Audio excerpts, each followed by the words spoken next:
Few months after I moved to the United States from Syria in 2010, I was visiting my parents back home. That was when the civil war broke out. I did not know that the goodbye was going to be a farewell. I returned to the US with a broken heart. All I wished for was for the people I love to stay safe. However, many of the people I knew were killed, kidnapped, arrested, or gone missing, never to be found again. My heart and soul were heavy with worry, but I found some sort of solace in books on the library shelves, books that gave me wings to soar high to other places. One day, I was at the public library when I met a friendly lady who asked me, "Where are you from?" The first question people ask because I'm dressed differently. I answered, "I am from Syria." She said, "And how long have you been here?" I told her it was less than a year. She said, "Your English is so good. You must be very smart to learn English that quick." I told her I have been learning English since I was a child at the elementary school in Syria. She said, "I did not know that girls went to schools in Syria." I told her, "I am a computer software engineer." She was surprised, but I was more surprised. First, I was perceived to be different. And second, I discovered she had a total ignorance about Middle Easterns. This happened more than once in varying ways, and it made me realize that some people have an ignorance about cultures out of this country, even cultures within this country. Have you ever been perceived to be different? Or seen as a local or a resident from another state who is different? Weird? Your skin color, your eyes shape, your accent, your clothing, your beliefs, or even the different food you love. I love to eat grape leaves. Difference without knowing what's behind it begets discomfort, and discomfort can beget fear, and fear begets judgment, even hate. I don't want our community to be operating out of hate.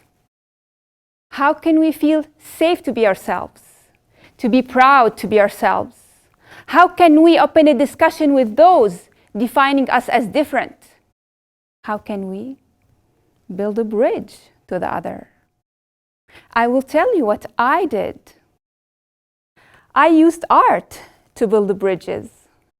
I used my passion for painting to build cultural bridges. The process is to paint and tell a story with each painting.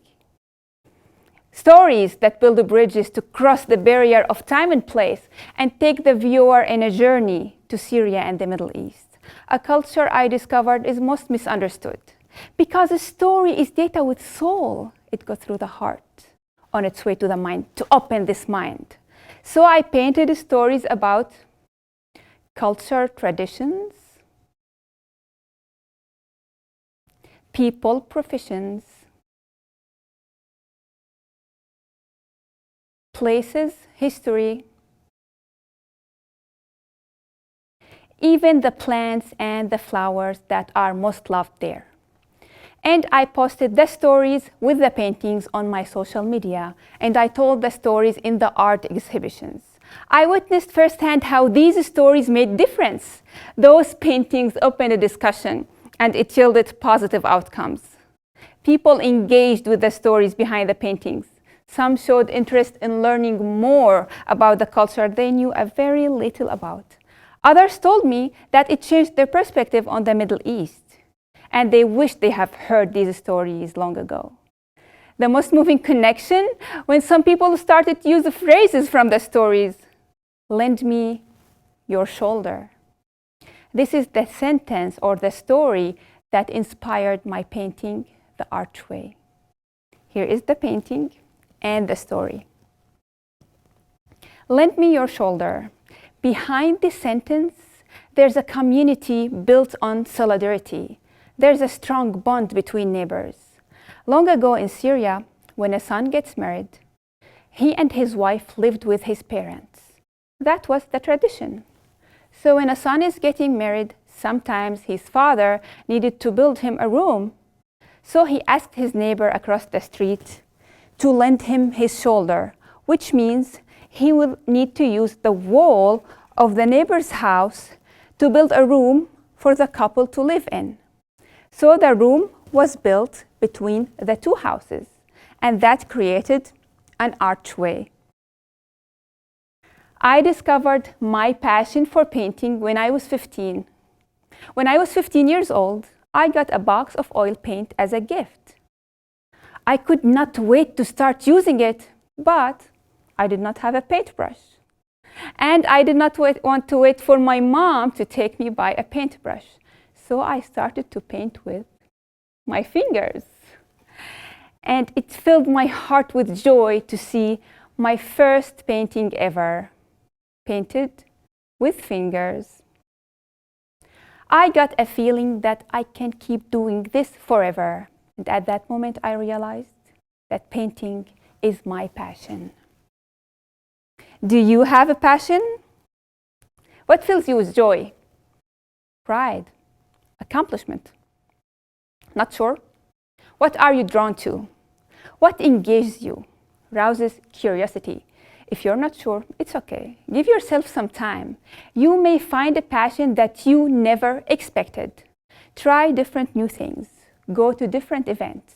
Art, music, poetry, theater, book club, cooking classes, dancing classes, writing events, fashion, activities that communicate. And when something attracts your attention and makes you feel enthusiastic, energetic, and excited, this could be it. If not, keep searching till you find the perfect fit. Okay, we found the passion. Now the discipline. When you start pursuing your passion, you need to be okay with starting over and over and over again. Learn from your mistakes and throw the not so good work away. People won't take you seriously if your work lacks the communication. I'm not asking you to be under pressure to be perfect. As Voltaire said, perfect is the enemy of good. Just do your best. Learn from your mistakes. Be okay with starting over again. You will reach the communication gradually. When I was a little girl, I used to go to my grandmother's house every evening with my mom. I loved being with my teta, my grandma. She was a multi-talented woman, from crochet to knitting to baking to playing oud musical instrument.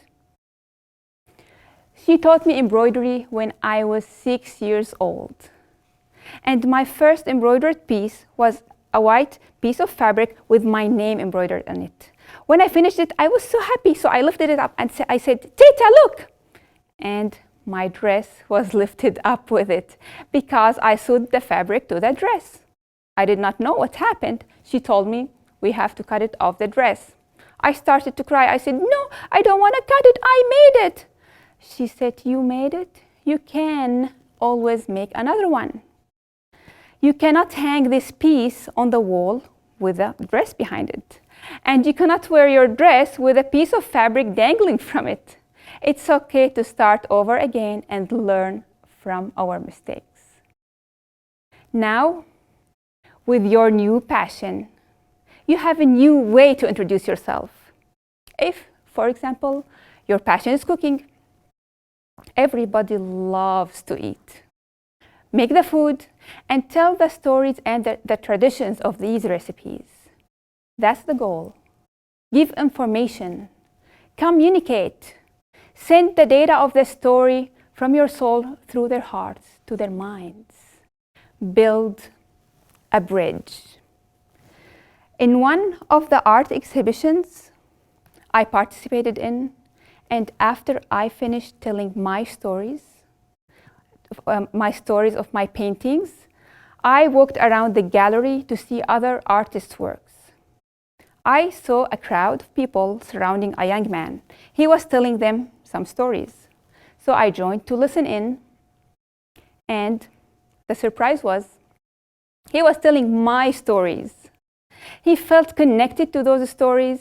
My paintings communicated. So he wanted to deliver my message. At that moment, I realized that my bridge was built effectively. I have told you about my bridge. Now it's your turn. Utilize your passion to communicate. Tell us your story. Build your bridge. And be very, very proud of who you are. Thank you.